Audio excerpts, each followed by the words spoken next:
পহেলা বৈশাখ, নতুন বছর, নতুন মাস এবং প্রথম তারিখ। ওলামায়ে কেরাম বুঝাতে বুঝাতে বুঝাতে কত প্রজন্ম চলে গেছে যে ভাই পহেলা বৈশাখ এদিন সংস্কৃতির নামে যা চলে এটারে অপসংস্কৃতি বলে, এটারে সংস্কৃতি বলে না। এবং এই সংস্কৃতি, মূর্তি সংস্কৃতি, গান বাজনা সংস্কৃতি, আরো যে ফাইজলামি মার্কা সংস্কৃতি চলে, এটা কোনো ইমানদারের শান হতেই পারে না। খালি বারবার বোঝায়, রাষ্ট্রের টাকা ব্যয় করে, 1 টাকা 2 টাকা না, কোটি কোটি টাকা ব্যয় করে এই যে এই বছর প্রস্তুতি নিচ্ছে না, প্রস্তুতি নিচ্ছে আগামীকাল সে মঙ্গল শোভাযাত্রা। এখন আবার নাম চেঞ্জ করার হিড়িক পড়েছে। মঙ্গল শোভাযাত্রা বলবে না আনন্দ শোভাযাত্রা বলবে? আগে আনন্দ শোভাযাত্রাই নাম ছিল, পরে মঙ্গল শোভাযাত্রা নাম হয়েছে। এখন উদ্যোগ নেওয়া হচ্ছে আনন্দ শোভাযাত্রা নাম দেওয়া হবে। এতেই চেতনার লেজে আগুন ধরে গেছে। না না না, মঙ্গল শোভাযাত্রাই নাম রাখতে হবে। অথচ নাম যদি আগেরটাও দেয়, তো কাম যদি ভণ্ডামিটাই থাকে, তো বৃক্ষ তোমার নাম কি, ফলে পরিচয়। এখন সুদরে সুদ বললে সুদই থাকবে, ইন্টারেস্ট বললেও সুদই থাকবে। ছেলেটা মদ খায় বললে অর্থ যা হবে, ছেলেটা ড্রিঙ্কস করে, কিন্তু উদ্দেশ্য ওইটাই। ড্রিঙ্কস করে মানে এই যে সফট ড্রিঙ্কস করে এটা না, ওই কাঁচাটাই মদ খায়, ওইটাই উদ্দেশ্য হয়। তাহলে শব্দ পরিবর্তন করে কি হবে?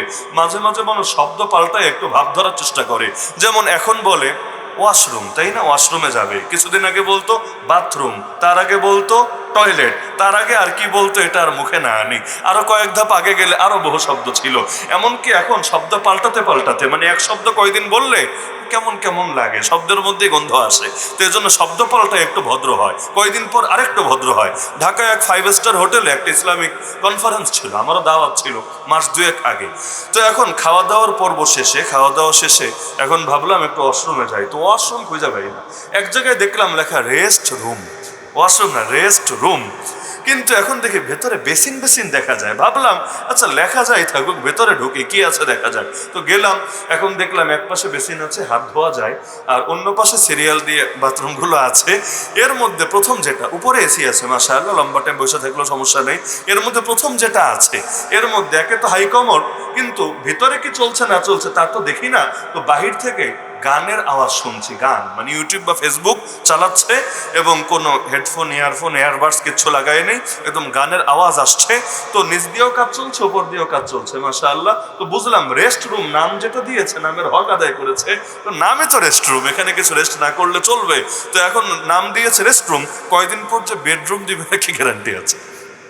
তো অনেক সময় মানুষ কাজ ভালো করবে না, কাজ আগেরটাই করবে, কিন্তু নাম পাল্টিয়ে পাল্টিয়ে ভদ্র সাজার চেষ্টা করে। যেমন যদি বলে ওই ছেলেটা, ওই মেয়েটা, এরা বিয়ে বহির্ভূত ভাবে জিনার সম্পর্কে আছে। কারণ হারাম প্রেম মানেই জিনা। চোখ দিয়ে দেখা, চোখের জিনা। কান দিয়ে শোনা, কানের জিনা। মুখ দিয়ে কথা বলা, মুখের জিনা। দিল দিয়ে কল্পনা করা, দিলের জিনা।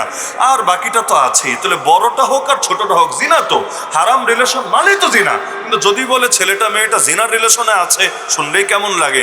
এজন্য এই শব্দ বলবে না, বলবে ক্রাশ খেয়েছে, বলবে প্রেমে পড়েছে, বলবে ভালোবাসার বন্ধনে আবদ্ধ আছে। আজিব আজিব, মানে জিনিস আগেরটাই থাকবে, শব্দ পাল্টায় খালি ভদ্র সাজবে। তো ভাই মঙ্গল শোভাযাত্রায় নাম দিলা নাকি আনন্দ শোভাযাত্রায় নাম দিলা, বিষয় এটা না। বিষয় হলো যতদিন পর্যন্ত শিরকি সংস্কৃতি ছাড়তে পারবা না, ততদিন পর্যন্ত তোমাদেরকে ঈমানদার হিসাবেও স্বীকৃতি দেওয়া যাবে না। এই জামানা এগুলো হচ্ছে, আপনি বোঝান দলিল দিয়ে, প্রমাণ দিয়ে। এই যে পহেলা বৈশাখে মঙ্গল শোভাযাত্রা, অফি রিওয়ায়াতে নুখরা আনন্দ শোভাযাত্রা, যেই নামেই ডাকো কেন তাহারে, এই দিন তোমরা যা করো এর সাথে ইসলামের কোনো সম্পর্ক নাই, নবী সাহাবের কোনো সম্পর্ক নাই, এগুলো মুসলমানদের থেকে আসেও নাই, এগুলো যাদের থেকে এসেছে ওরা ইসলামের কোনো প্রতিনিধিত্ব করে না। সুতরাং এগুলো আর যাই হোক কোনো ইমানদারের শান হতেই পারে না। আপনি বলেন, আপনাকে যুক্তি দিবে এটা বাঙালির 1000 বছরের সংস্কৃতি, ওল্ড ইজ গোল্ড। কে যুক্তি দেয় না? ওল্ড ইজ গোল্ড, 1000 বছরের সংস্কৃতি। সংস্কৃতি টিকায় রাখার জন্য লক্ষ কোটি টাকা, কার টাকা? আমার টাকা, আপনার টাকা, জনগণের টাকা, রক্তকে ঘামে পরিণত করা টাকা, এই টাকাগুলো ওরা ব্যয় করবে। নাউজুবিল্লাহি মিন যালিক। রাষ্ট্র এতগুলো টাকা কামাই করে বসে আছে, দরিদ্র মানুষের পেটে আহার ঠিক মতো পৌঁছাতে পারুক বা না পারুক, জুলাই আন্দোলনের আহতদেরকে ঠিকভাবে চিকিৎসা করাতে পারুক বা না পারুক, কিন্তু অপচয় ঠিকই করাতে হবে, চেতনা ঠিক রাখতে হবে, এই দেশীয় সংস্কৃতি ঠিক রাখতে হবে। অথচ ইসলামী সংস্কৃতি যে কত নাই এই দেশে, ওইটার জন্য কিচ্ছু করবর থাকবে না, ওইটার জন্য কোনো ফিকির কারো থাকবে না। কিন্তু দেশীয় সংস্কৃতির নামে হিন্দুয়ানি সংস্কৃতি, মুশরিকদের সংস্কৃতি ঠিকই জিন্দা রাখতে হবে। অথচ ওল্ড ইজ গোল্ড, পুরনো থেকে চলে আসলেই যদি জিনিস ভালো হয়, তাহলে বাঙালির অনেক ঐতিহ্য আছে যেগুলো পুরনো থেকে চলে আসছে, যেমন বাল্যবিবাহ বাঙালির 1000 বছরের ঐতিহ্য। বিশ্বাস হয় না? বাল্যবিবাহ, ওই যারে এতদিন ড্যাডি অফ দ্য নেশন বলে চালানো হতো এবং যার মূর্তি দিয়ে গোটা বাংলাদেশ সয়লাভ হয়ে গিয়েছিল। আমি জানি না শায়েস্তাগঞ্জেও তার আব্বাজানের কোনো মূর্তি টুর্তি আছে কিনা, আমার জানা নাই।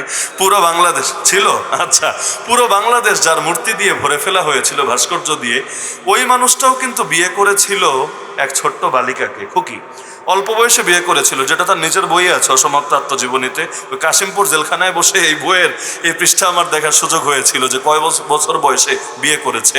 তাহলে ওদের আব্বাজান যেই বছরে বিয়ে করলো, এটা তো অবশ্যই আগ থেকে বাংলাদেশে চলছে, এটা বোঝা যায়।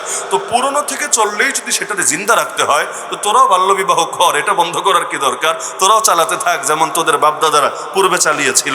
বলবে না না হুজুর, আমরা জানি বিজ্ঞানের দৃষ্টিতে এটা ক্ষতি আছে, আগের লোকে জানতো না তাই তারা করে ফেলতো, আমরা যেহেতু জানি তাই আমরা এটা করব না, অন্যদেরকে অনুৎসাহিত করব। ভালো কথা। তার মানে বিজ্ঞানের জন্য আগেরটারে বাদ দিবা, কিন্তু ইসলামের জন্য ভণ্ডামিরা বাদ দিতে পারবা না। তার মানে বিজ্ঞান বড় হয়ে গেছে ইসলামের চাইতে। ইসলাম বললো হারাম, তাও বাদ দিবে না। কোরআন সুন্নাহ বললো না জায়েজ, তাও ছাড়বে না। কিন্তু বিজ্ঞান কোনোটার ব্যাপারে বললো এতে ক্ষতি আছে, এটা আর করবে না। হুক্কা খাওয়া তো বাঙালির 1000 বছরের সংস্কৃতি, বিশ্বাস হয় না? গণধোলাই দেওয়া বাঙালির 1000 বছরের সংস্কৃতি, বিশ্বাস হয় না? বহুকাল ধরে বাঙালি এই লাইনে ওস্তাদ, গণধোলাই ভালো দিতে পারে। তো যদি সব সংস্কৃতি ফিরাতে হয়, ঠিক আছে, সবাইকে স্বাধীনতা দাও, তারাও সব সংস্কৃতি ফিরে আনুক, কিন্তু এগুলোর ব্যাপারে ওরা ছাড় দিবে না। মূল বিষয় হলো ওদের কাছে যুক্তিও বিষয় না, দলিলও বিষয় না, কোরআনও বিষয় না।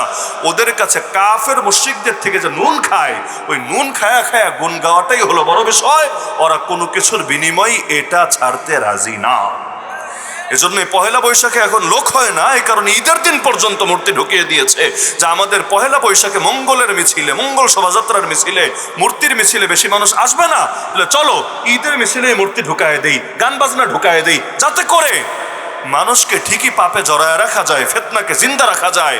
আর মাত্র একদিন আগেই শয়তান বাবাজি জামিনে মুক্তি পেয়েছে, দীর্ঘ 1 মাস আয়না ঘরে থাকার পরে টর্চার সেল থেকে মাত্র মুক্তি পেয়েছে। এইটাও যাতে গোটা জাতিকে জানানো যায় যে শয়তান মুক্তি পেয়েছে, তাই পহেলা শাওয়ালই দেশের মধ্যে মূর্তির মিছিল হচ্ছে। নাউযুবিল্লাহি মিন যালিক। তো বলছিলাম ফিতনা কি আগের চাইতে কমেছে না বেড়েছে? সামনে কি কমবে না বাড়বে? বাড়বে, বাড়বে। যতদিন পর্যন্ত দাজ্জাল ধ্বংস না হবে বাড়তেই থাকবে। সুতরাং এই ফিতনার জামানায় হক চেনাটা জরুরি নাকি জরুরি না? চেনাও জরুরি, মানাও জরুরি, হক নিয়ে বাঁচাও জরুরি, হক নিয়ে মরাও জরুরি। কারণ যতদিন পর্যন্ত ঈমান নিয়ে মরতে পারছে না, ততদিন পর্যন্ত নিজের ব্যাপারে নিশ্চিন্ত হওয়ার কোনো সুযোগ নাই। ততদিন পর্যন্ত ভয়ও থাকবে, আশাও থাকবে। রবের রহমতের আশা, রবের গজবের ভয়, রবের জান্নাতের আশা, রবের জাহান্নামের ভয়। আর যখন ঈমান নিয়ে যেতে পারবো লা ইলাহা ইল্লাল্লাহ মুহাম্মাদুর রাসূলুল্লাহ বলতে বলতে শেষ নিঃশ্বাসটা ত্যাগ করতে পারবো, তখন আশা করা যায় আমার জীবনটা আল্লাহ তাআলা কবুল করেছে, আমার সুন্দর সূচনা হয়েছে, সুন্দর সমাপ্তি হয়েছে।